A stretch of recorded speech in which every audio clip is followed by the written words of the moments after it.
Okay, letter C and D for question 20. Letter C says, based on this study, what are the factors to believe that interest rates or federal fund rates between 6.8 to 8.7% serve as a reliable forecasting tool for the stock market?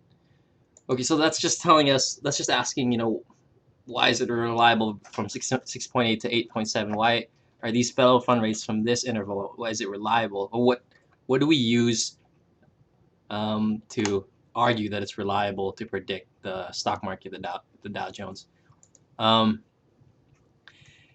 Remember that the R squared that we get after calculating, it's towards the bottom.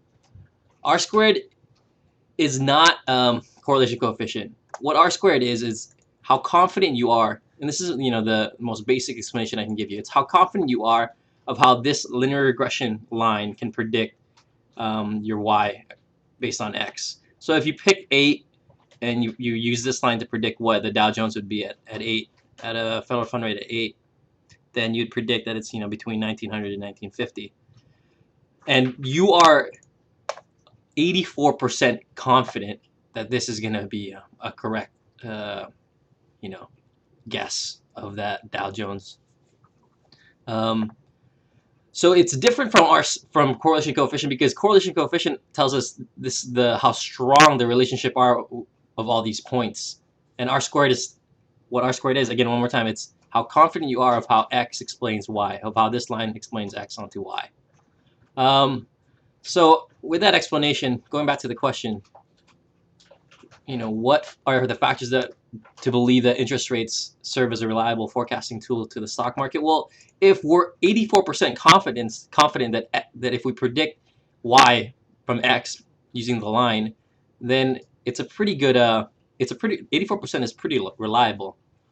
So that's why you would say R squared it's a reliable tool. And any other reasonable reasons that you could think of, that is a pretty good supporting evidence that we could trust federal fund rates to the Dow Jones, we would accept. But what we're really looking for is R squared. And I think we say that any other reasonable reason is because a lot of people don't really understand what R squared is, and it gives you a room for margin of errors. For letter D, what is the weakness of this study? The biggest weakness, and what we're looking for this question, is it's not a random sample. What you see in your data table is that all 8 weeks are consecutive weeks. There's nothing random about what weeks they selected. And so what we would accept, as part of an answer, is any other reason what you could think of that is reasonable to suggest that this is a weak study. And again, this is to give you a margin of error, because some of you might not really know that it is not a random sample.